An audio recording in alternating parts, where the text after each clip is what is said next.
qu'on s'est arrêté là la dernière fois, ok?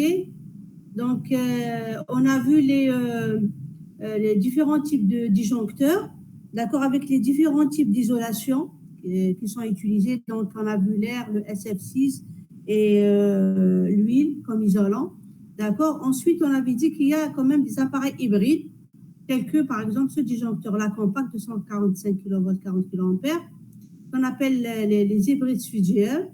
Donc, ces matériaux, donc ces équipements comportent deux types d'isolants, l'air et le SF6. D'accord? Donc les deux, c'est-à-dire votre équipement, il est divisé en deux parties. D'accord? Donc, dans une partie, elle est isolée à l'air, qui est lui-même un isolant, et l'autre partie, elle est isolée à base de SF6, qui est un gaz inerte, d'accord, qu'on utilise comme isolant au niveau des équipements achetés. D'accord? Donc, ce que vous voyez devant vous là sur cette image, donc, c'est une cellule qui comprend un disjoncteur et bien sûr des sectionneurs sous enveloppe métallique qui sont combinés. D'accord? Bien sûr, tout type d'équipement alimenté MTHC, donc il est mis à la terre. Bien sûr,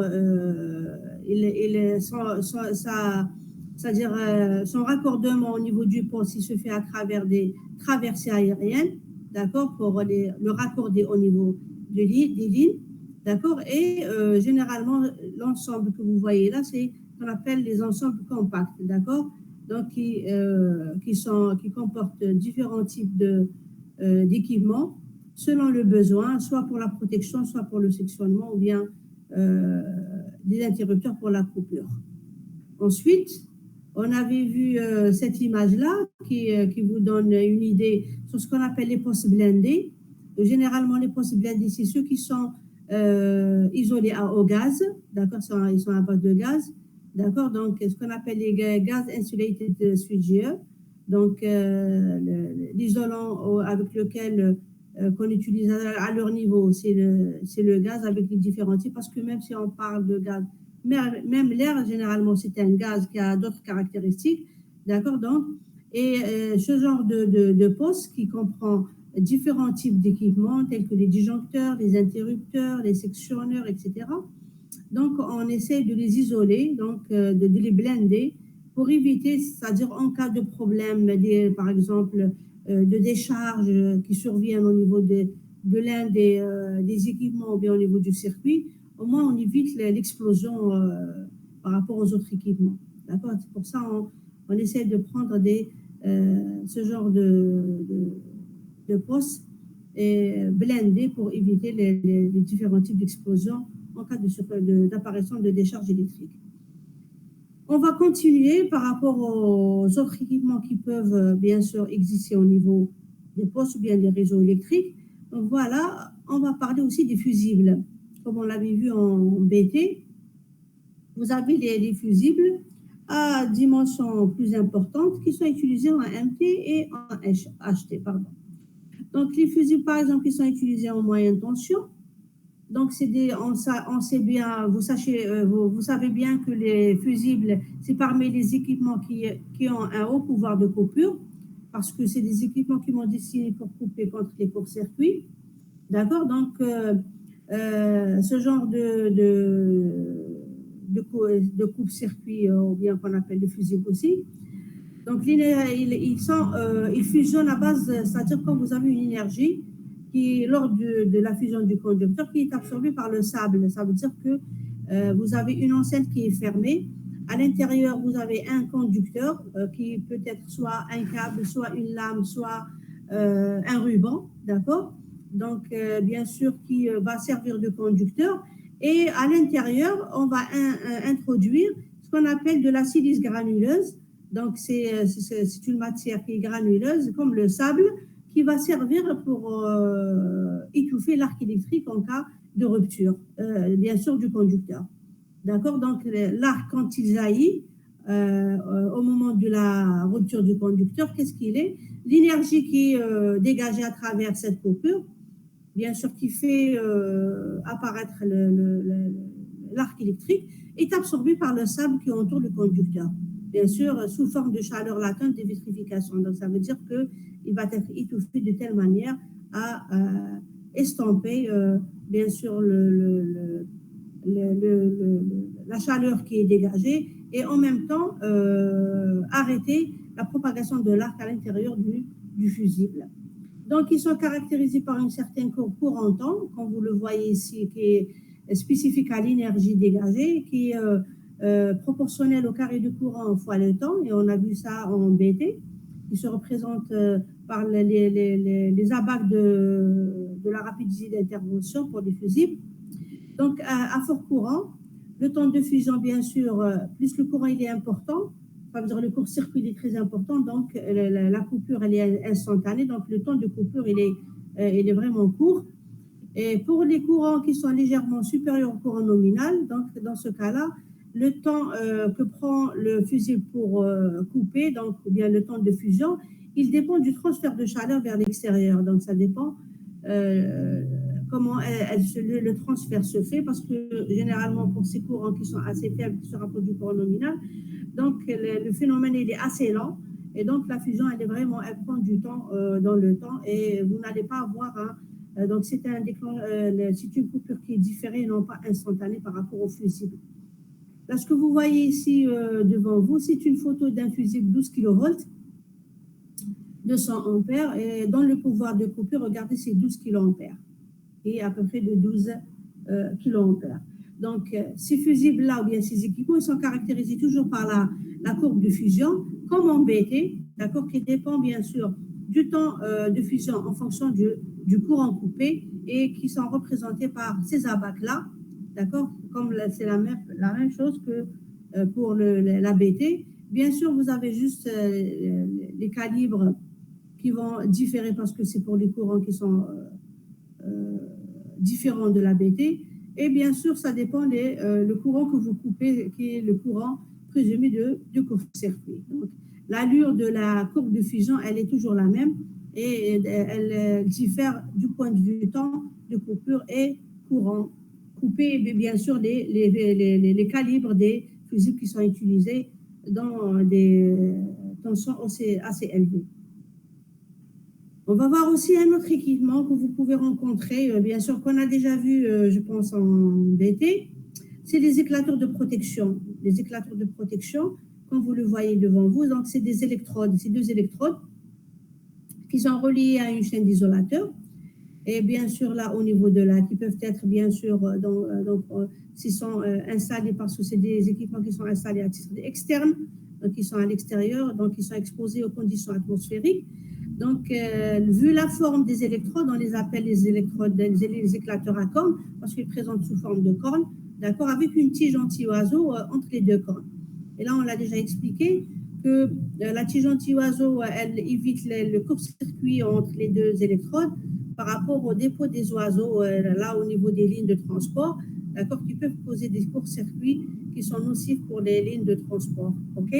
Donc, comment peut-on définir cet éclateur? Donc, généralement, parce que c'est l'équipement le plus simple qui est utilisé pour la protection contre les courts-circuits. Donc, il a des avantages, il a des inconvénients. Du point de vue simplicité, c'est le meilleur. Mais comme malgré, c'est-à-dire ce type de protection, il a d'autres inconvénients qui sont nocifs pour son fonctionnement, tels que par exemple la tension d'amorçage, elle est mal définie. Ça veut dire qu'on ne sait pas à quel moment, à quelle tension ces éclateurs peuvent s'amorcer et présenter l'arc électrique entre ces électrodes au moment du fonctionnement. Donc ça veut dire au moment de l'apparition de cette décharge-là. Pourquoi? Parce que c'est des électrodes qui sont exposées aux conditions atmosphériques, donc telles que la pluie, la neige, la pollution, etc. Donc, la tension d'amorçage, c'est-à-dire, on ne peut pas dire, c'est-à-dire même quand on les a testés au laboratoire, selon les conditions, parce que les conditions diffèrent, d'accord, donc les contraintes électriques diffèrent, bien sûr, donc, et les contraintes atmosphériques diffèrent aussi. Donc, on ne peut pas définir vraiment la tension exacte d'amorçage ou bien de contournement au niveau de ces équipements-là. Donc, elle dépend non seulement du type de surtension, mais aussi des conditions atmosphériques. Aussi, l'extinction de l'arc, elle est mal contrôlée, on ne peut pas la contrôler, donc non contrôlée. Donc, ça veut dire pourquoi ils ont pris cette forme en corne, parce que si vous avez par exemple ici, entre les, regardez, ici entre les cornes, si je prends un arc qui va jaillir entre les deux, qui va s'initier là, donc plus la distance entre les deux électrodes augmente, plus l'arc il a tendance à être haché. Ça veut dire qu'il va se couper en différents points ici. Donc, on ne peut pas, par exemple, prévoir le temps d'extinction de l'arc. Et là, l'arc il peut se maintenir, d'accord, autant que parce que la ligne elle est déjà alimentée, donc il peut aussi, dans le cas où il n'y a pas d'extinction de l'arc, il peut provoquer le déclenchement de la protection, tels que par exemple les disjoncteurs. Et là, j'ai mis comme remarque, donc comme il y a ces inconvénients-là, malgré que n'empêche pas que leur utilisation, elle y est toujours, c'est-à-dire qu'ils sont toujours utilisés au niveau des lignes. Les éclateurs, ils sont de plus en plus souvent remplacés par des parafoudres. D'accord, parce que pour les parafoudres, ils sont mieux contrôlés et même du point de vue, comment dirais-je, c'est-à-dire fabrication, c'est-à-dire ils sont mieux, comment dirais-je, contrôlés et même des caractéristiques qui sont bien définies par rapport aux normes. D'accord, donc on les remplace souvent par des parafoudres. Donc pour les parafoudres, donc l'inconvénient généralement au niveau de ces éclateurs, il y a un problème qui se pose aussi par rapport à la protection des animaux. D'accord. Parce que pourquoi? Il y a beaucoup d'oiseaux qui se posent au niveau des lignes. D'accord. Donc si par exemple, c'est-à-dire euh, comment dirais-je, c'est par exemple les distances qui sont prescrites de sécurité au niveau de l'installation de ces paratonnerres, au niveau de ces éclateurs, elle n'est pas respectée selon les normes, selon les tensions appliquées, etc. Donc, ça peut causer des problèmes et ça peut causer carrément, comme vous le voyez ici, la mort de ces oiseaux-là. D'accord. Donc, c'est pour ça que ces distances-là, doivent tenir compte de l'envergure des grands oiseaux. Parce que quand il y a des petits oiseaux, la distance elle est petite, donc c'est pas un problème. Mais quand il y a des grands oiseaux, donc même le dépôt de la tige, il ne sert presque à rien. Donc il peut y avoir des courts-circuits qui sont causés par, bien sûr, par les pattes d'oiseaux entre les deux électrodes. Et donc là, vous voyez, ici par exemple, on voit que la protection se fait à travers des parafoudres et non pas des éclateurs. Voilà, ces parafoudres-là, comme on les trouve au niveau des lignes, là, au niveau des postes, ils sont aussi utilisés vu c'est-à-dire les problèmes, les défauts qui peuvent surgir, tels que les surtensions. Donc, ils sont là pour limiter les surtensions, bien sûr, qui peuvent être provoquées par les coups de foudre, d'accord, et ou bien, et là, pour la forme, vous voyez que au niveau des lignes. Donc, s'il y a, par exemple, pour les trois phases, donc chaque phase, elle doit comporter un, euh, un parafoudre, d'accord. Et si on limite, bien sûr, la tension par ces parafoudres, donc les appareils du poste peuvent être protégés sans interrompre, c'est-à-dire l'alimentation. Donc, c'est-à-dire dans ce cas-là, on n'a pas besoin de couper parce que on a pu maîtriser le problème de surtension qui a surgi et le limiter à des tensions, c'est-à-dire qui se rapproche de la tension normale d'alimentation, d'accord, sans qu'il y ait de pics qui peuvent être dangereux pour le matériel. D'accord, donc c'est à peu près ce genre, voilà la forme du parafoudre au niveau des postes. Donc vous voyez, il y a des anneaux à l'extrémité. Donc ces anneaux-là, ils ne sont pas comme ça posés comme ça pour rien. Ils ont un rôle bien défini. Vous allez les voir. Regardez. Donc là, vous avez regardé, euh, c'est des parafoudres généralement qui peuvent avoir plusieurs formes, d'accord, selon le type de protection qu'ils vont assurer. Donc, par exemple, ici, High Voltage Lightning Arrestors, c'est les parafoudres, d'accord, donc ils peuvent protéger les transformateurs et l'appareillage de commutation, bien sûr, contre les coups de foudre, d'accord, ou une opération de commutation, d'accord, donc ça veut dire en cas de manœuvre, par exemple, d'un sectionneur, ou bien en cas de manœuvre d'un interrupteur, ou bien un disjoncteur, etc.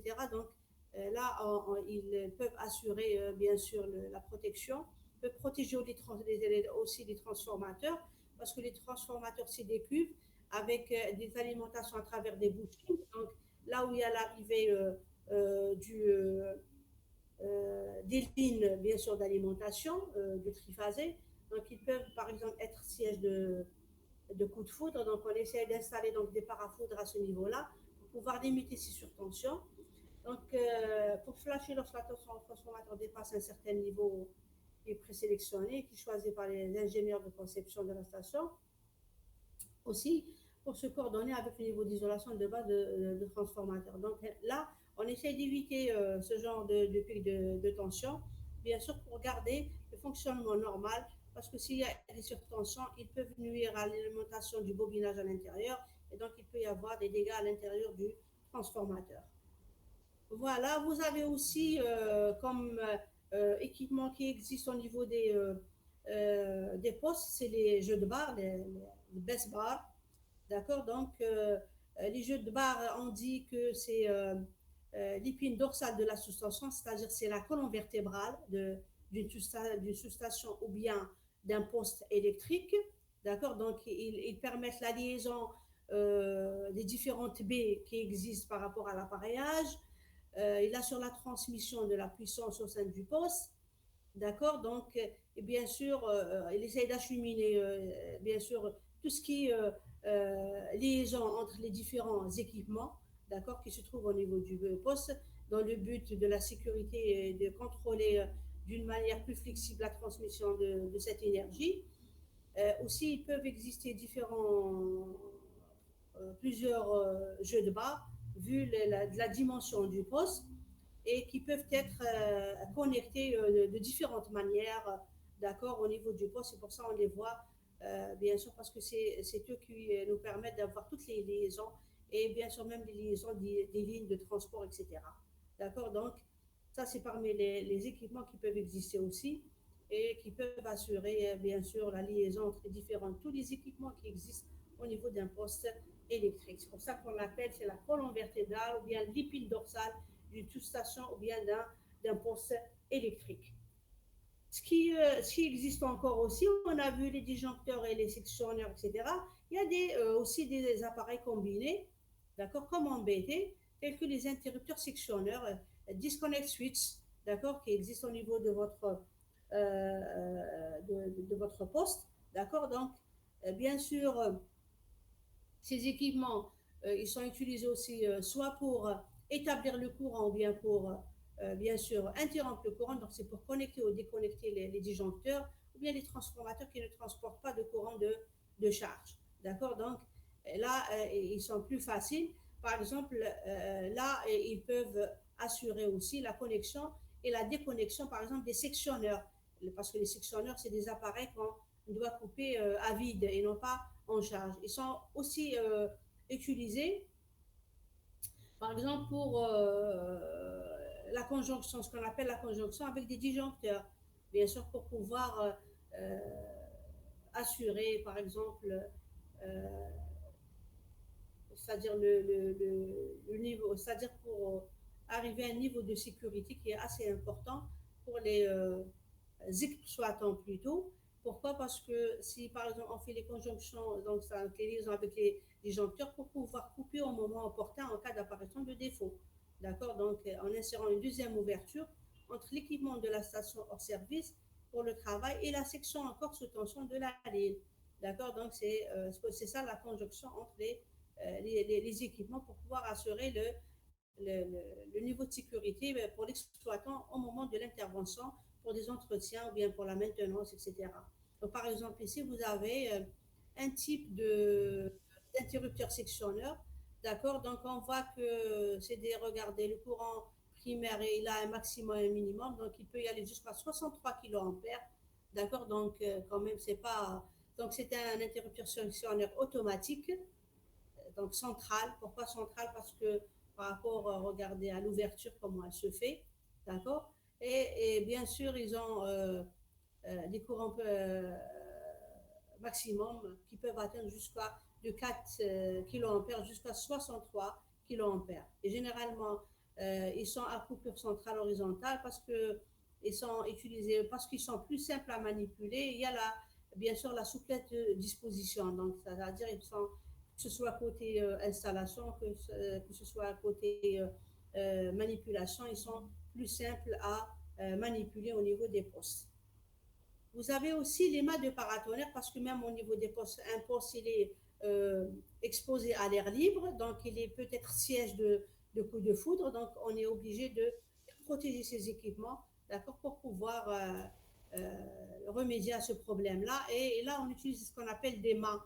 Voilà, c'est des mâts de paratonnerre, d'accord, sur lesquels on installe c'est-à-dire à l'extrémité supérieure le paratonnerre, lightning conductor.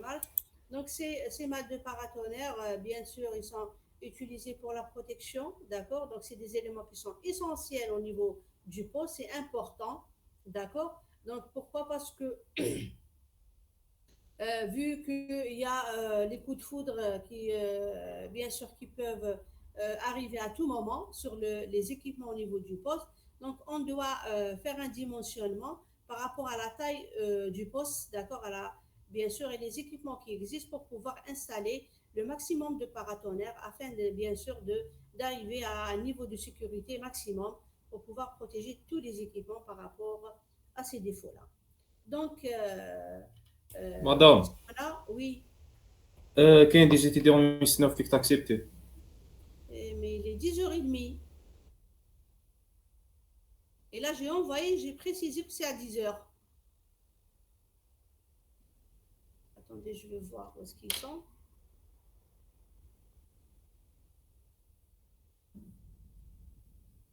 Il n'y a personne. On attend. D'accord, il y a un. Attendez. Et MNS. Ok. Voilà. Ok. Donc, pardon. Donc, ce qu'il faut savoir que ces mailles sont bien sûr reliées à la terre, bien sûr pour assurer le cheminement des courants de foudre vers le sol, bien sûr. Donc, la protection contre les coups de foudre, regardez, on dit que la tension d'un coup de foudre peut atteindre 100 millions de volts. D'accord? Donc, vous imaginez le degré de danger. Donc euh, c'est des coups de foudre qui peuvent endommager toute une station, tout un poste.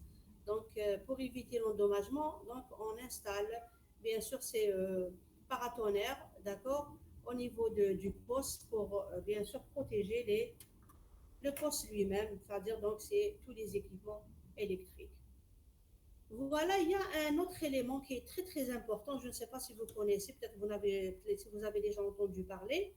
C'est ce qu'on appelle le circuit bouchant. Est-ce que vous connaissez c'est quoi le circuit bouchant? Est-ce que quelqu'un parmi vous qui a eu une information sur les circuits bouchants? Je vous entends.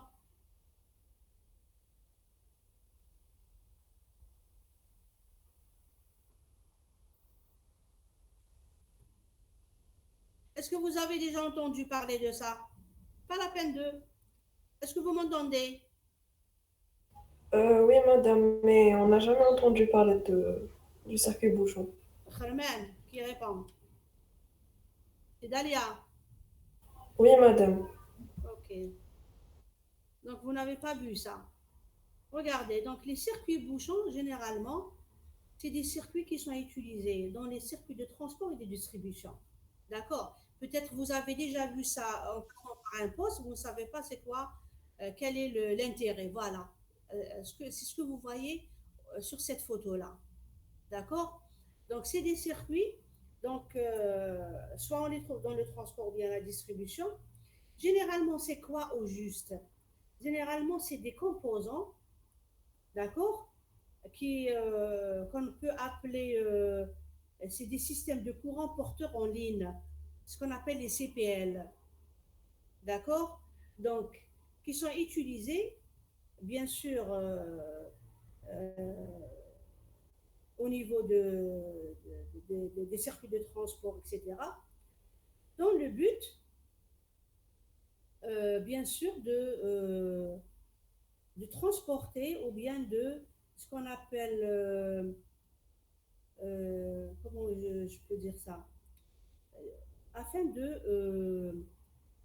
d'acheminer ou bien de transporter des signaux de télécommunication, bien de télécommande, de communication vocale, d'assurer la télémétrie ou bien la téléconduite entre les postes du réseau électrique. Ça veut dire que généralement, c'est des circuits LC.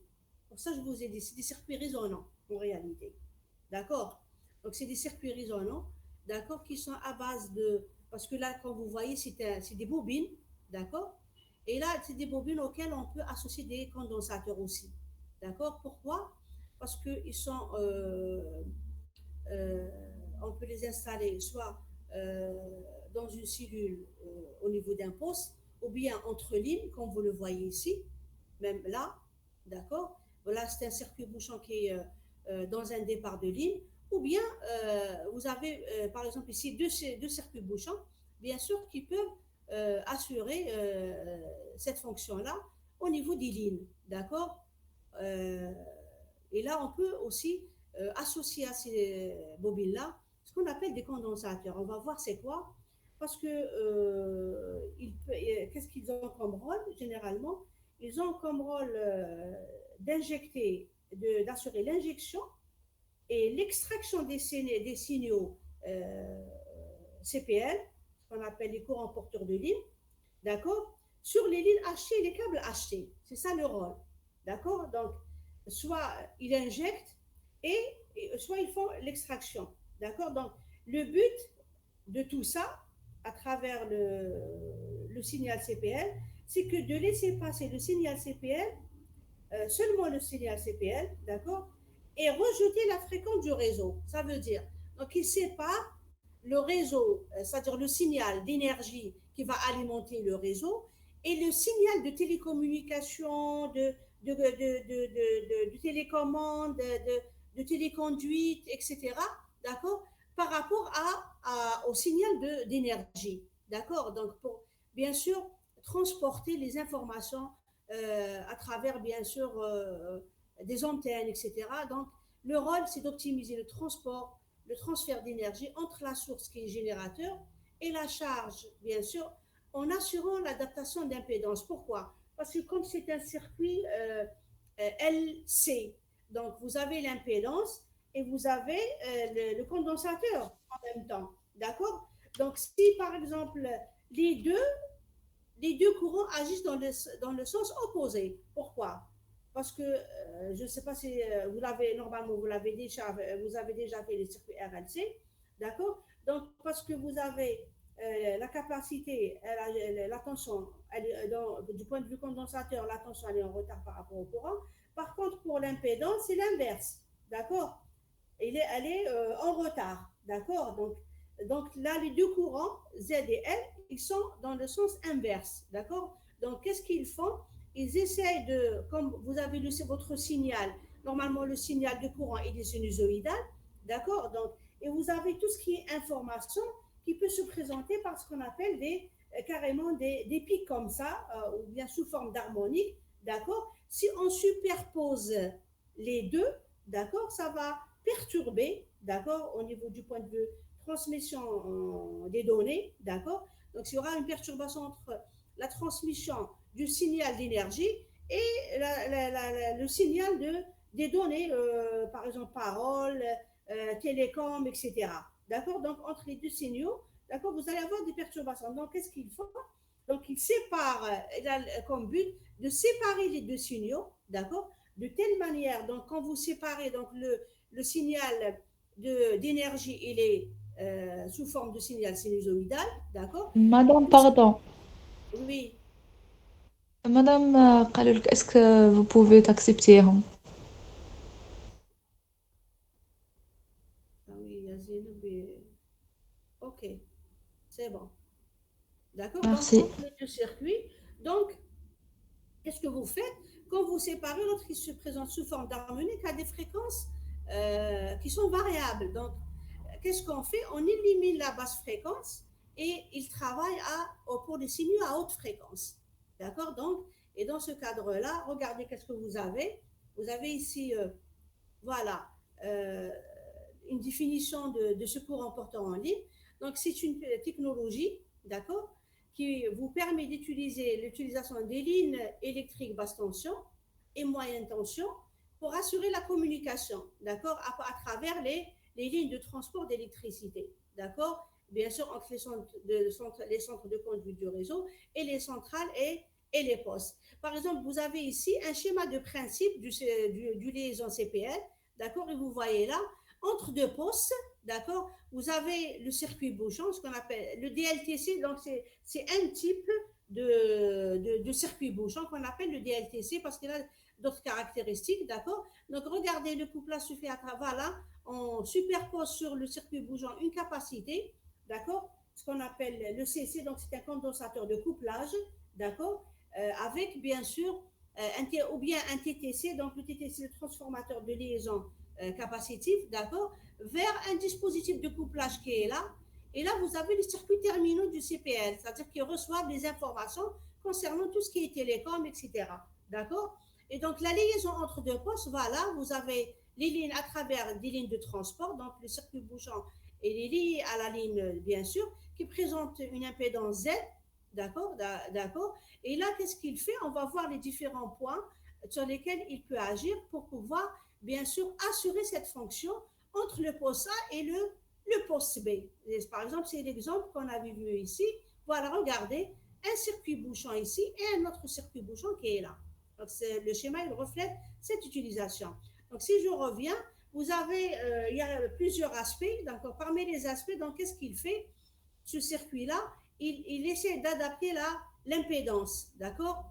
Donc, il va ajuster l'impédance de telle manière à garder que les hautes fréquences de la ligne, d'accord, de transmission à haute tension afin de maximiser le transfert d'énergie. Cela aide à minimiser les réflexions d'ondes et à éviter les pertes d'énergie. Ça veut dire là, quand on sépare les signaux, il n'y a pas par exemple un signal de télécom qui va par exemple, une partie du signal qui va glisser par exemple avec le signal d'énergie, d'accord, ou bien l'inverse. Donc il n'y a pas de perte d'énergie, donc les deux signaux sont séparés convenablement, d'accord. Il y a aussi, qu'est-ce qu'il fait aussi comme rôle? Il y a le problème c'est-à-dire le facteur résonance, d'accord. Et donc, déjà pour raisonner à la fréquence de fonctionnement de la ligne de transmission, donc parce qu'on a besoin de travail à haute fréquence, d'accord, donc il élimine tout ce qui est basse tension, basse fréquence, pardon, BF, et garde juste les signaux HF, pardon, pour pouvoir transporter l'information vers l'utilisateur. Donc, cela permet aussi d'optimiser l'efficacité de transfert d'énergie en favorisant la transmission d'ondes à la fréquence spécifique de la ligne. D'accord. Donc, tout ce qui est, parce que l'alimentation se fait en basse tension, donc qu'est-ce que je fais? Donc, je vais garder les signaux HF et j'élimine tout ce qui est BF. Aussi, il sert à l'élimination des harmoniques en ajustant toujours l'impédance, d'accord, et en favorisant la résonance. Donc, il diminue, donc, ou bien il sert à éliminer tout ce qui est harmonique qui sont indésirables, qui peuvent par exemple nuire bien sûr au transfert d'énergie. Qu'est-ce qu'il a aussi comme avantage aussi? C'est la stabilité du système. D'accord. Donc, il maintient le système de transmission stable du point de vue énergie et donc, bien sûr, il facilite la propagation du flux d'énergie d'une manière efficace vers les autres équipements. Aussi, il assure la réduction des pertes. D'accord. Donc, s'il fait l'optimisation, donc Donc, il réduit les pertes d'énergie, d'accord, pendant la transmission.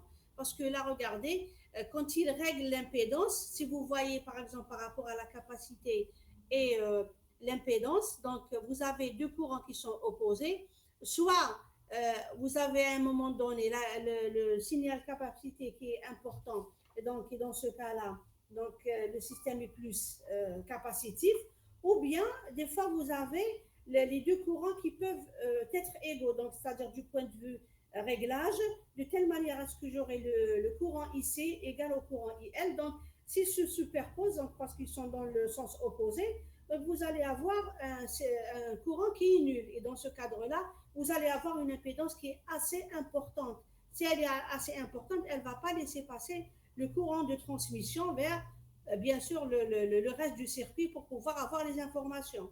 D'accord. Donc, c'est pour ça qu'ils combinent entre les deux de telle manière à avoir, bien sûr, parce que si, si j'ai par exemple une fréquence qui est basse, donc le signal au niveau de l'impédance, au niveau de la bobine, elle est vraiment inférieure, donc le courant, elle est vraiment réduite, donc le courant, il est assez important dans la bobine. Par contre, si la fréquence, elle est importante, donc l'impédance au niveau de la bobine, elle est importante et le courant là, il est plus faible. Et l'inverse est vrai pour le signal capacitif. D'accord. Donc, les deux, en général, ils se compensent de telle manière à faire un réglage adéquat et assurer bien sûr la transmission de l'information vers les utilisateurs. D'accord. Il est aussi, là, j'ai rajouté cette information-là à titre, bien sûr, d'information qui est très importante à retenir. Donc, la conception spécifique du circuit de bouchon, donc généralement, elle dépend de quoi? Elle dépend de la caractéristique de la ligne de transmission en réalité. Donc les caractéristiques de la ligne, c'est quoi? Donc, vous avez la fréquence et la longueur de la ligne et les charges associées. Parce que la longueur, elle est importante du point de vue perte, parce qu'on essaie de minimiser les pertes. D'accord. Donc, là, vous voyez par rapport à tout ce qu'il peut assurer comme fonction et l'avantage de ce circuit-là, donc on voit que c'est un élément qui est très important, d'accord, dans un poste électrique, d'accord, et il garantit l'efficacité, la stabilité du système de transmission d'énergie à haute tension. Bien sûr, la transmission, elle se fait à travers le câble qui est, bien sûr, qui est intégré avec le câble de transport qui, bien sûr, là, ce qu'il faut savoir, la transmission se fait à travers une fibre optique. Ça veut dire la fibre, elle est rajoutée au niveau du câble de transport d'énergie pour pouvoir assurer la transmission. Et là, le circuit bouchon, il assure la séparation entre les signaux pour pouvoir recueillir de l'autre côté l'énergie qui alimente tous les équipements au niveau du poste électrique et transmettre l'information, la transmission de tout ce qui est télécom, voix vocale, etc., du point de vue télécommunication, vers bien sûr les opérateurs concernés et bien sûr qui attendent cette information, bien sûr, de l'autre côté. Regardez, là, on voit à peu près de quoi il est constitué, d'accord, un circuit bouchon, d'accord. Donc, voilà, c'est la forme du circuit. Donc, il a une bobine, donc c'est-à-dire l'organe principal, c'est la bobine. Le dispositif d'accord, qui est représenté à ce niveau-là, c'est la partie, c'est le deuxième composant qui est là, d'accord. Le parafoudre, donc il contient un parafoudre pour la protection contre les surtensions, d'accord, ou bien les coups de foudre. Vous avez une protection anti-corona qui est là, à l'extrémité, c'est-à-dire parce que quand vous avez, donc du point de vue forme, il faut que l'extrémité doit être courbée, il ne faut pas présenter des pointes parce qu'au niveau de la pointe, s'il y a des problèmes, donc ça va provoquer ce qu'on appelle l'effet couronne. Donc, c'est des petites décharges qui se présentent sous forme de lumière, d'accord, au niveau de ces pointes-là, ce qu'on appelle l'effet couronne et qui peuvent, en cas où le problème persiste, se développer en décharge électrique. Donc, vous avez une protection anti-oiseau aussi, d'accord, qui évite les courts-circuits. Un terminal, d'accord, donc c'est la partie qui est présenté ici, d'accord? Et donc, c'est à peu près presque, c'est aussi le support, d'accord? Un anneau de levage, d'accord? Qui nous permet de lever le circuit et l'installer sur la ligne, les câbles de connexion, la fiche signalétique du dispositif, d'accord? La fiche signalétique de la bobine principale et le support lui-même, d'accord? Donc, c'est ça à peu près les éléments qui constituent votre circuit bouchant. On va le voir ici. Voilà. Regardez le rôle et le fonctionnement de votre circuit. Regardez comment il est fabriqué. D'accord? Donc, sous forme de bobine. Bien sûr, ceux qui se trouvent aujourd'hui, c'est-à-dire les bobines, elles sont beaucoup mieux présentées. D'accord? Donc, là, c'est juste pour voir avant comment qu'il était. Parce que si je vois ici et je vois là, regardez, il y a quand même une différence du point de vue constitution. D'accord? C'est-à-dire le rôle est le même, mais ils ont amélioré sa fabrication. Donc là, on va citer les différents points. D'accord? Donc, il évite la transmission du signal, haute fréquence, d'accord, vers le jeu de barre, par exemple. Donc, parce que c'est comme, on le considère comme un signal pollué, d'accord? Donc, c'est pour ça qu'on sépare les deux signaux. Et donc, la pollution d'autres lignes par le signal haute fréquence, d'accord? Qui est spécifique pour télécommunication. Il permet l'aiguillage en ligne de la majorité du signal HF, donc à haute fréquence. Il est constitué d'une self, comme on vient de le dire, qui peut supporter l'intensité circulant dans la ligne, les surcharges dues au courant de défaut, bien sûr à la fréquence industrielle et les ondes de choc. Aussi, la résonance HF à haute fréquence à la fréquence de liaison est obtenue par la mise en parallèle de condensateurs sur la selle. Voilà, voilà le condensateur, voilà, qu'on a rajouté ici, d'accord, pour bien sûr créer un circuit résonant. Donc, l'ensemble, il est fixe. Donc, et ce système-là, dans le cas du courant porteur de ligne, il ne récupère que la fréquence de réglage. D'accord? Donc, voilà à peu près les points importants du circuit bouchant. Donc, voilà. Là, au niveau d'un poste acheté, d'accord? Donc, chaque phase, on voit que chaque phase, regardez la liaison, première phase, deuxième phase, bien sûr, il y a la troisième phase qui est de ce côté-là, d'accord? Donc, donc, chaque phase doit comporter un circuit bouchant, voilà. Voilà, ça, il est lié, regardez par rapport à la ligne, et vous avez la chaîne d'isolateur qui protège la ligne par rapport, elle est reliée au pilon qui est lui-même relié vers le sol, d'accord? Donc, la bobine ici, regardez, ils vous disent que cette bobine de circuit bouchant, elle a une hauteur de 3 mètres. D'accord? Par exemple, dans un poste de 400 kV. D'accord? Le condensateur est un condensateur où l'air sert d'isolant entre les couches conductrices. Ça veut dire, il prévoit le condensateur, d'accord? Donc, dans l'isolation entre les deux, c'est l'air. C'est comme on a l'habitude de voir, mais peut-être il y a d'autres qui sont différents. Donc, d'accord? Donc, à travers ça, il sert, il a comme rôle de circuit de communication. Donc, il peut injecter les conversations téléphoniques, les transmissions de mesures pour les dispatchings, etc. D'accord? Et les ordres de fonctionnement de certains appareils. D'accord? Donc, il peut nous donner l'information sur pas mal de choses, d'accord? Telles que ce qu'on vient de citer à ce niveau-là. Donc, vous voyez à peu près l'importance de ce circuit-là, d'accord, qui joue son rôle dans un poste électrique. Vous voyez qu'il a quand même un rôle qui est très, très important, d'accord? Et bien sûr, ça demande beaucoup comment dirais-je, d'attention sur cet équipement-là, donc du point de vue maintenance, entretien, etc., pour toujours assurer les fonctions c'est-à-dire demandées par ce dispositif.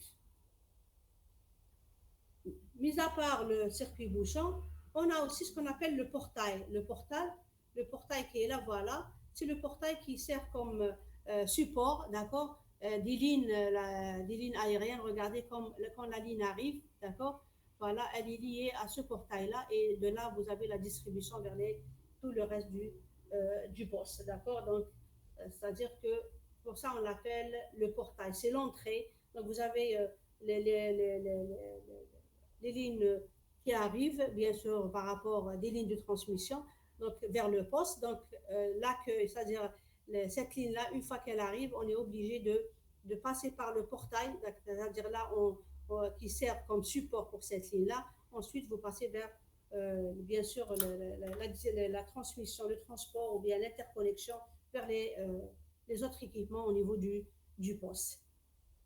Voilà, donc, mis à part tous les installations d'exploitation éléments de paratonnerre, il existe une autre construction sous ce qu'on appelle le portail. Donc, donc vous avez les lignes aériennes, les jeux de bar, les connexions des transformateurs. Si vous vous rappelez, la dernière fois quand on avait vu le... Voilà, je vais revenir juste un moment vers la première photo qu'on avait vue du poste, d'accord. Même, regardez, même les transformateurs, d'accord, ne peuvent pas être suspendus dans l'air. On a vu qu'ils sont bien sûr liés à des portails. Attendez un moment, je vais vous les montrer pour voir à peu près que il y a pas mal d'équipements qui sont reliés à ces portails-là. Par exemple, ici, regardez, on voit juste une partie. Voilà, ça c'est un portail. Voilà le transformateur. D'accord. Donc, vous voyez les phases, regardez, 1, 2, 3 qui vont vers, bien sûr, le portail. D'accord. Donc, ça veut dire qu'il ne peut pas être relié dans l'air. OK. Dans le cas où vous avez, par exemple, 2 transformateurs, bien sûr, on a les 2 qui sont voilà, reliés. Même on voit ici, regardez, ça c'est un transformateur et ça c'est un transformateur. Voilà les 2 portails de liaison des transformateurs parce qu'on ne peut pas les relier en plein air. D'accord. Donc c'est ça le rôle des portails. Donc, bien sûr, il faut qu'il y ait une connexion qui est stable du point de vue mécanique. D'accord. Donc c'est ça le rôle du portail. Donc vous avez aussi les portails des jeux de bar aussi, comme on avait vu tout à l'heure, qui agissent comme des supports sur lesquels les jeux de bar tubulaires sont montés et bien sûr isolés.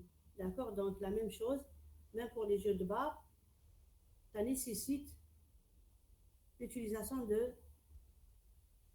portails pour pouvoir, voilà, ici, d'accord, mais voilà les jeux de bar. De l'autre côté, par là, ou bien de ce côté-là, il y a un portail, bien sûr, qui sert comme maintien, d'accord, pour les jeux de bar.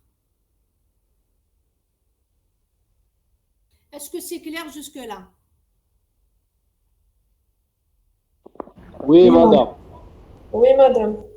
Ok, donc ce qu'il y a encore, maintenant on a vu tous les paramètres, c'est-à-dire tous les équipements qui existent au niveau du poste, y compris, regardez ici le bâtiment relais d'exploitation, d'accord? Donc ça, c'est un bâtiment qui existe au niveau du poste, qui peut comprendre même, regardez, ici des transformateurs, d'accord? Ça dépend si c'est peut-être vu la dimension par rapport à ce qui existe. Soit généralement, c'est des transformateurs abaisseurs, d'accord, si on parle de la HT vers la MT, d'accord. Donc, ce bâtiment relais, il est à l'intérieur du poste ou bien de la sous-station, d'accord. Qu'est-ce qu'il comprend à l'intérieur? C'est-à-dire plusieurs systèmes de communication, d'accord, à l'intérieur, donc principalement des composants de protection et de contrôle, d'accord. Donc, il peut y avoir aussi plusieurs bâtiments, c'est-à-dire un bâtiment, mais à l'intérieur, c'est séparé, d'accord. Donc, là où il y a le contrôle, il y a le système de communication et du stockage, la pause, les sanitaires et tout ça. C'est-à-dire pour le personnel exploitant afin d'avoir tout le nécessaire à l'intérieur, y compris les billes de contrôle, etc., pour pouvoir contrôler tous les paramètres du poste. Maintenant, on va passer aux isolateurs. Parce que, regardez, au niveau des lignes, ce qu'on vient de voir tout à l'heure, on a vu tous les équipements.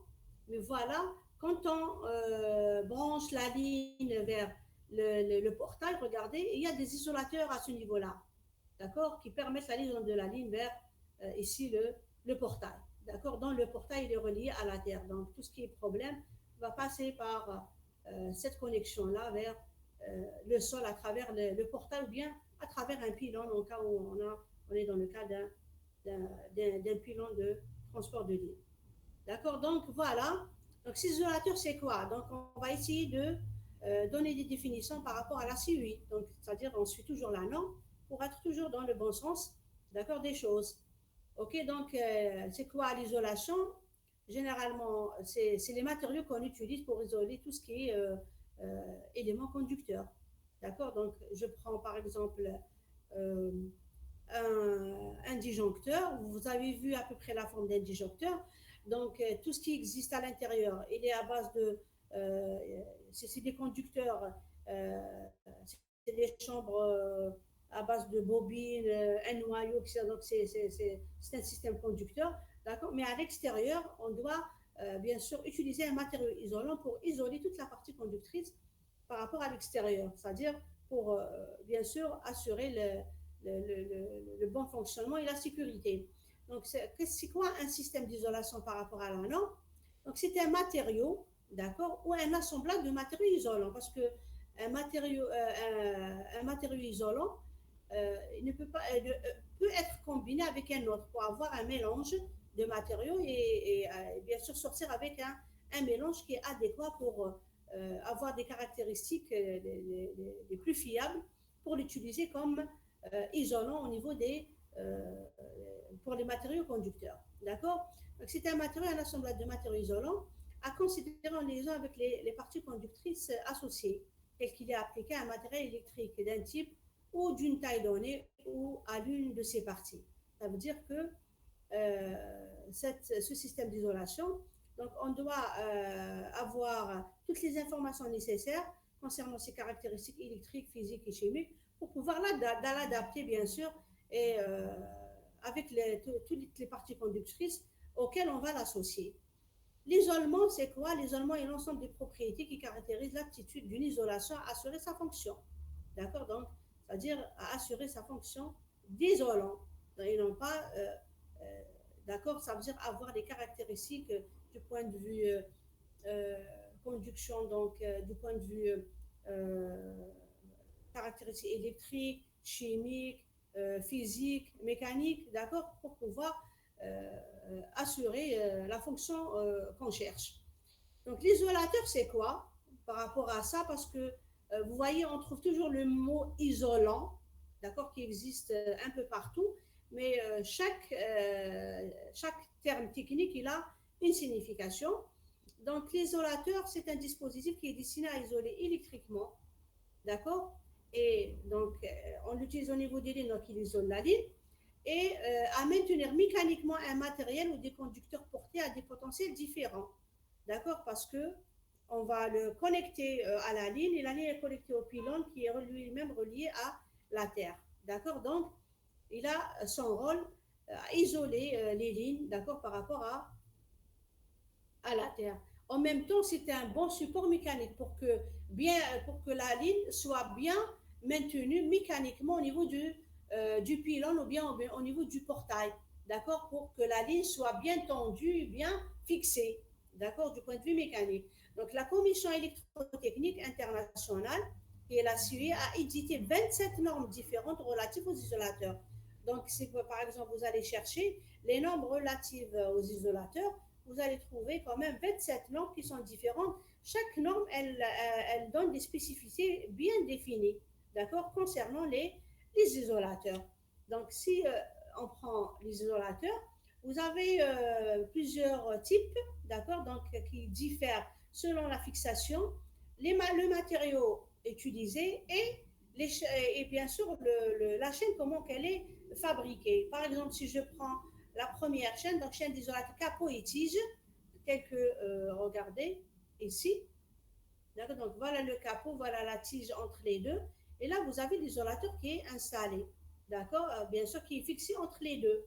Et la tige, pour pouvoir, voilà, elle est au milieu, pour pouvoir, qui nous permettent de rajouter, bien sûr, un certain nombre d'isolateurs bien définis selon la tension demandée, d'accord. Des différents matériaux, donc on va regarder ici le verre, il y a ici un autre type, là on l'appelle crochet œillet, hook and die, d'accord, regardez, parce que regardez, c'est des crochets ici, voilà, et là c'est l'œillet, d'accord, et là c'est chapetenant, regardez, parce que c'est, regardez ici le capotis, regardez le chapetenant, d'accord, donc Cleveland Tongue, regardez, voilà, pour relier les chaînes d'isolateurs, d'accord, et là vous avez la forme et vous avez aussi le matériau qui est différent. On va voir après les différents matériaux et l'utilité de chacun et pourquoi on utilise, quel est le rôle de l'isolateur, quels sont les avantages et les inconvénients, d'accord, et qu'est-ce qui peut nuire à la chaîne d'isolateur et comment remédier contre ces problèmes-là. D'accord. Donc voilà. Donc vous allez ici par exemple on appelle ce qu'on appelle les isolateurs rigides, rigid insulator. Donc vous avez différentes variantes, d'accord, que vous voyez ici. Vous voyez qu'ils peuvent exister sous différentes formes, soit comme ça, soit comme ça, d'accord, soit cette forme-là. Donc regardez, c'est pin insulator. Ici c'est il est rigide à tige. Et là, regardez les ailettes, comment ils sont formés. C'est un matériau spécifique ici, d'accord. Et là, on va voir pour les matériaux, parce que généralement, comme c'est des équipements qui sont exposés à l'air libre, donc ils sont sièges de beaucoup de contraintes atmosphériques, telles que, comment dirais-je, pardon, la poussière, les engrais marins, le sable, et donc beaucoup de facteurs polluants, d'accord, qui peuvent être agressifs pour le fonctionnement de l'isolateur, d'accord, et bien sûr, là, ils peuvent provoquer carrément l'apparition de certaines décharges au niveau à la surface de l'isolateur et pourquoi pas au niveau de toute la chaîne d'isolateurs, d'accord, et donc ça peut endommager la ligne et provoquer pas mal de problèmes. Donc là, vous avez un isolateur rigide à socle, d'accord, donc voilà le type ici. Et là, ce qu'on appelle l'isolateurs à feu massif, donc ils sont en porcelaine. D'accord, voilà. Le matériau isolant, c'est la porcelaine. Voilà, qui couvre l'isolateur du point de vue. Et généralement, ça dépend de l'utilisation. Ce genre par exemple, on les utilise par exemple au niveau par exemple, des bushings, au niveau des transformateurs, etc. D'accord, donc ça dépend du lieu d'utilisation qui nous donne une information sur le type d'isolateur à installer. Voilà, par exemple, on peut voir donc du point de vue choix, on doit faire un dimensionnement de votre isolateur, d'accord, donc un dimensionnement électrique, d'accord. Le dimensionnement électrique donc concerne tout ce qui toutes les contraintes que peut supporter l'isolateur pendant son fonctionnement. Donc, il doit supporter la tension de service ainsi que les tensions transitoires, d'accord, soit par temps sec, donc c'est la ligne de contournement, regardez, d'accord, donc il doit supporter ça. Et on va voir c'est quoi la ligne de contournement quand on avancera dans le.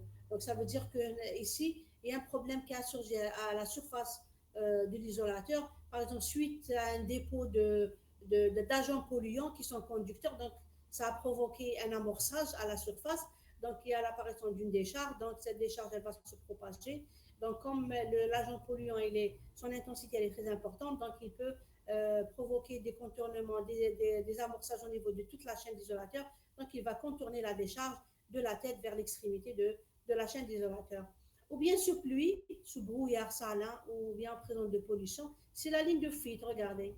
Donc, la pluie, donc il y a de l'eau ici, donc suivant le matériau qui constitue la chaîne d'isolateur, on peut avoir soit des gouttelettes d'eau, soit vous allez avoir, par exemple, une bonne partie qui est bien mouillée, ou bien sûr, si on a ces petites bulles d'eau, donc on sait que l'eau, c'est un matériau conducteur, donc il va provoquer automatiquement des décharges, mais regardez, la décharge elle va suivre la ligne de fuite, comme vous le voyez, d'accord, ici, en rouge, ou bien il va y avoir ce qu'on appelle une perforation. Et là, on va voyez en jaune ce qu'on appelle la ligne de perforation. Donc, c'est par définition, selon la norme CUI, la ligne de fuite, c'est la distance la plus courte, d'accord, le long de la surface d'un isolant solide entre deux parties conductrices, d'accord, ça veut dire entre cette partie-là, qui est l'extrémité de l'isolateur, et cette partie-là. La ligne de contournement, ce qu'on voit en vert ici, comment elle est définie, c'est la distance la plus courte dans l'air. Parce que regardez, le phénomène se produit dans l'air ici. Donc, c'est-à-dire la décharge elle fait des sauts, d'accord. Donc, dans l'air, entre deux parties conductrices d'un isolateur.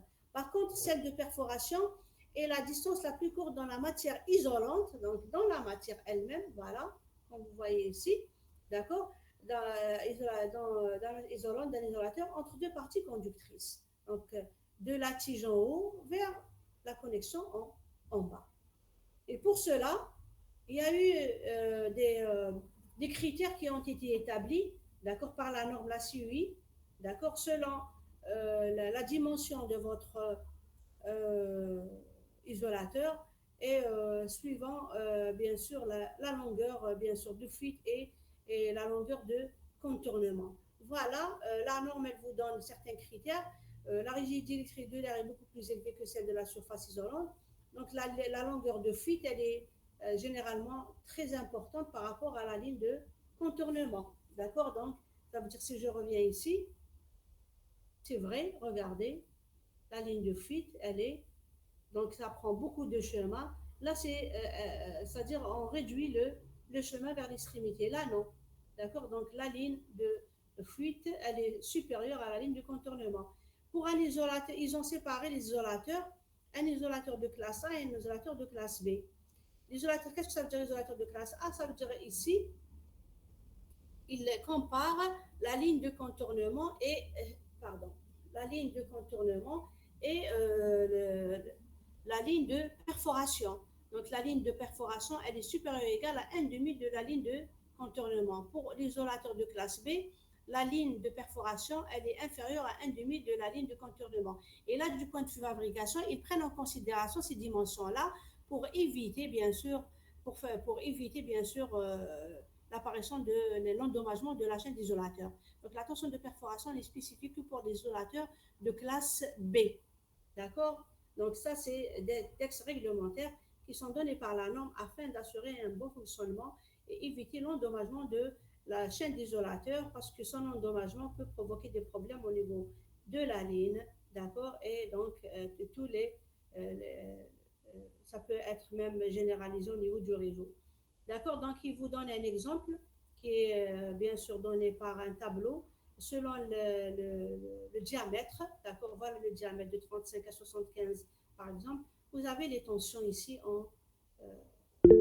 bien sûr en kilovolts, d'accord. Donc il vous donne les limites, soit la tension de tenue à 50 Hz, soit la tension de tenue au choc de foudre, d'accord. Et là, regardez, en choc de foudre, les tensions elles sont plus élevées, plus on augmente le diamètre, bien sûr, ça c'est des millimètres, hein, d'accord, plus les tensions sont beaucoup plus importantes, d'accord. La tension de tenue, ça veut dire il peut tenir à des chocs de foudre de telle valeur, d'accord.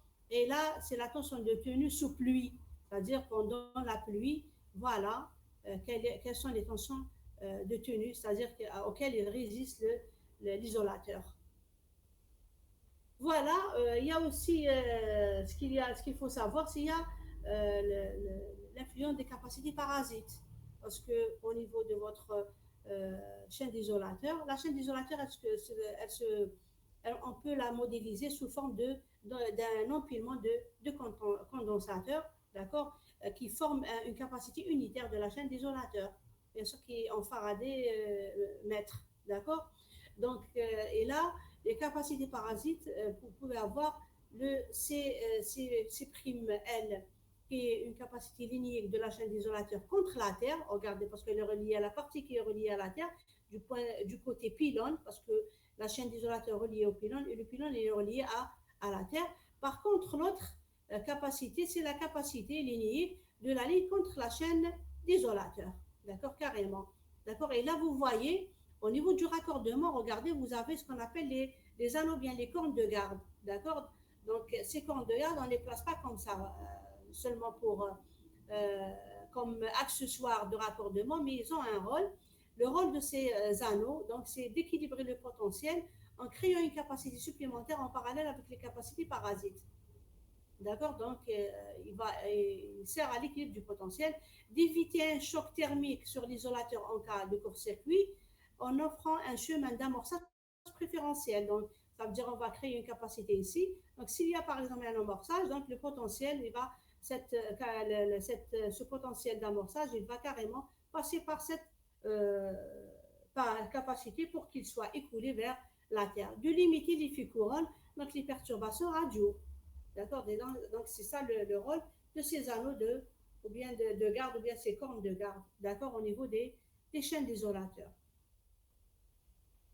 Attendez. Voilà, donc on va voir aussi du point de vue toujours dimensionnement. Vous avez ici qu'on appelle la fraction de tension, c'est-à-dire le comportement de la tension au niveau suivant le nombre d'isolateurs, d'accord. Et là, on essaie de voir la distribution de cette tension sur une chaîne d'isolateurs, d'accord, avec anneau de garde et sans anneau de garde.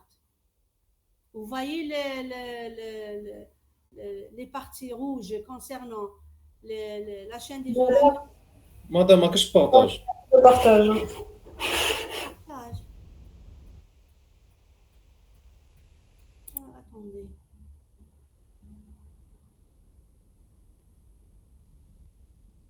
Et là, c'est bon? Oui, c'est Oui. bon, madame. Ok, vous voyez ici. Donc, regardez, ils ont pris une chaîne d'isolateurs, de 10 isolateurs. Regardez, voilà. Celle-là, les deux comportent 10 isolateurs, d'accord? Donc, celle-là, elle est sans anneau de garde, ce qui est en rouge, et ce qui est en vert, c'est avec anneau de garde, ce qu'on vient de voir tout à l'heure, avant ce slide-là, d'accord? L'intérêt des anneaux de garde, d'accord? Donc, qu'est-ce qu'on avait dit? Donc, regardez sur les 10 isolateurs, pour les deux, et suivant, voilà, 1, 2, 3, etc. Si on regarde ici, d'accord, donc on voit que pour les anneaux de garde, sans anneaux de garde, plus le nombre d'isolateurs augmente, vous voyez, plus la distribution de la tension, d'accord, augmente. Vous voyez?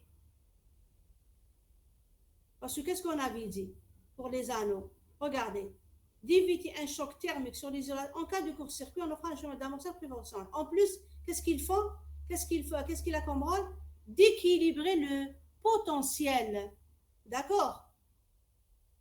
Donc, qu'est-ce que vous regardez? Par contre, si j'ai ici, avec anneau de garde, regardez, la distribution du potentiel, elle est minimisée par rapport à la chaîne qui ne comporte pas d'anneau de garde. Donc, plus on augmente, plus la distribution, elle est bien. Plus on augmente sans anneau de garde, d'accord, plus la distribution n'est pas bonne et vous avez des pics de tension qui apparaissent au niveau de la chaîne d'isolateurs.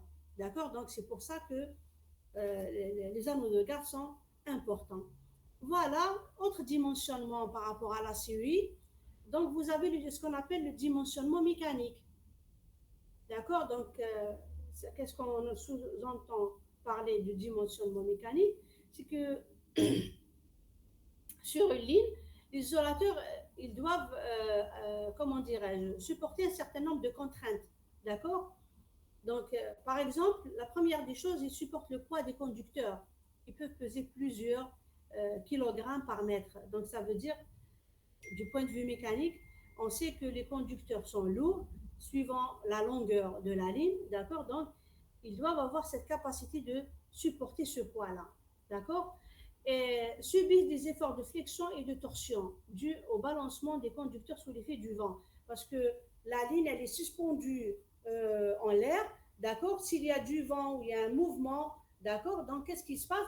La ligne, elle bouge, d'accord? Les lignes de transport bougent, d'accord? Même généralement, des fois, quand par exemple, ils sont installés dans des lieux désertiques, là où les températures sont importantes, il y a la dilatation aussi de la ligne.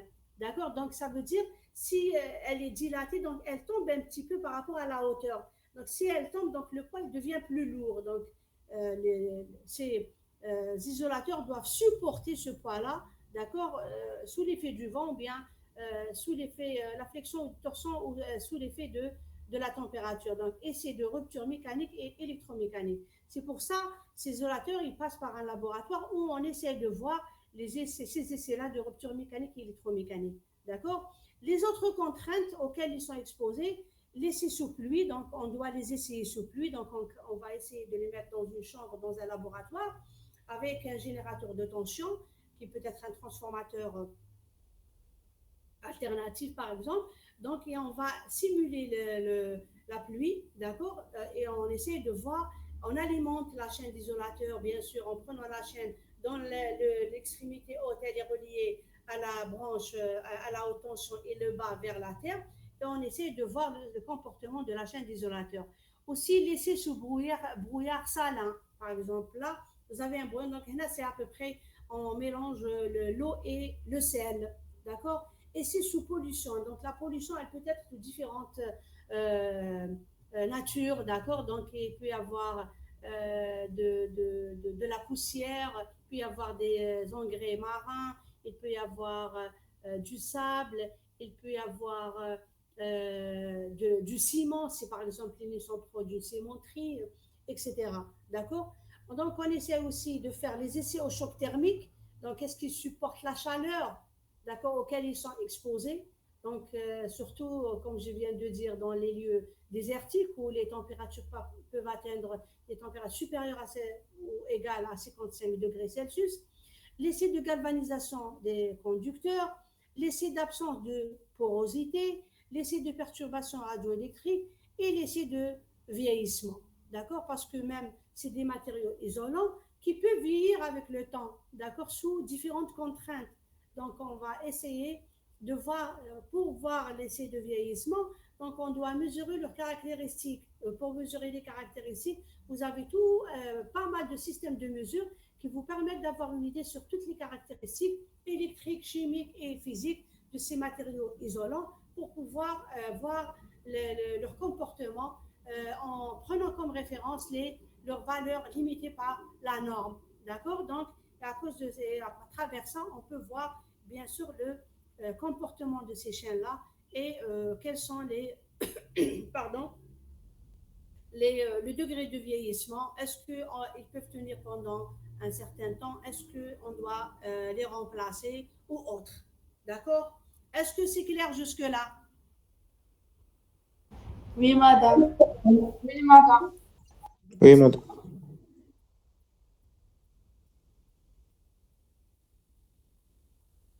Il n'y a pas de questions? Non, madame, c'est clair. Ok, je vais faire l'appel aujourd'hui. Donc, Amrani, Présent. il nous reste 10 minutes, c'est vrai? Oui. Donc, attendez.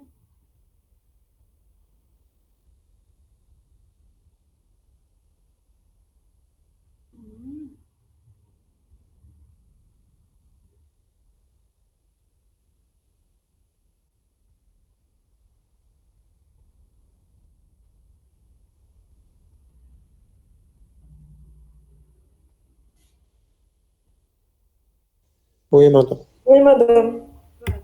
Regardez, vous avez les isolateurs. Donc, on va essayer de voir, enfin, quelques généralités, le rôle des isolateurs qu'on vient de discuter. Vous allez voir ici en détail le choix, comment se fait le choix de ces isolateurs, les matériaux, d'accord, et le profil des isolateurs. Vous allez voir que c'est tout un monde par rapport à leur utilisation parce que nous, on a l'intention de voir une chaîne d'isolateurs, voilà, qui est fabriquée en verre ou autre, d'accord, qui permet l'isolation et le maintien mécanique de la ligne et ça s'arrête là.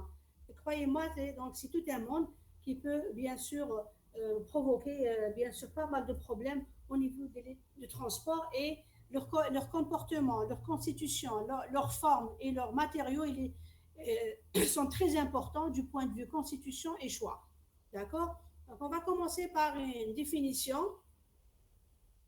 Voilà, donc l'isolateur, comme on vient de le définir tout à l'heure, donc c'est un matériau isolant solide. D'accord? Donc, on avait déjà parlé des matériaux, vous l'avez déjà fait en troisième année, que les matériaux isolants se présentent sous trois formes différentes. Soit c'est des isolants liquides, soit solides, soit gazeux. D'accord? Donc, nous ici, il s'agit d'un matériau isolant solide. Chaque matériau, selon le type, solide, liquide ou gazeux, il a un certain nombre de mécanismes qui peuvent surgir pendant son fonctionnement qu'on doit maîtriser pour pouvoir régler les problèmes surgis à leur niveau. D'accord? Donc, si on ne maîtrise pas ces phénomènes ou bien ces mécanismes, d'accord, donc on ne peut pas traiter les problèmes sur site, d'accord, et par rapport qui sont relatifs aux différents équipements selon leur composition, selon leur matériaux de constitution. D'accord? Donc, ils présentent une très grande impédance au passage du courant électrique et donc la conductibilité est pratiquement nulle parce que c'est un isolant. D'accord? Donc, un isolant, malgré qu'on avait dit la dernière fois quand j'avais expliqué que l'isolant parfait n'existe pas. D'accord? Il y a toujours, parce qu'un diélectrique, c'est vrai, si c'est un diélectrique parfait, donc un diélectrique, ça veut dire qu'il n'y a pas d'électrons libres, il n'y a pas de charges qui sont piégées, donc il ne peut pas être conducteur. Par contre, l'isolant, il a des charges, mais ils sont piégés, donc ils ne peuvent pas rentrer en mouvement. Quand est-ce qu'il entre en mouvement? Quand il est soumis à des contraintes électriques qui sont vraiment qui sont très nocives, qui sont importantes, d'accord, qui peuvent bien sûr modifier les caractéristiques de cet isolant-là. Et là, il va commencer à perdre ses caractéristiques d'isolant et il peut devenir conducteur. Et c'est là le comble, là où ça provoque des décharges électriques, etc., des étincelles et ainsi de suite au niveau des équipements. D'accord? Donc, il est utilisé pour isoler les conducteurs afin d'empêcher les courts-circuits, les pertes de courant à la terre et les dangers d'électrocution.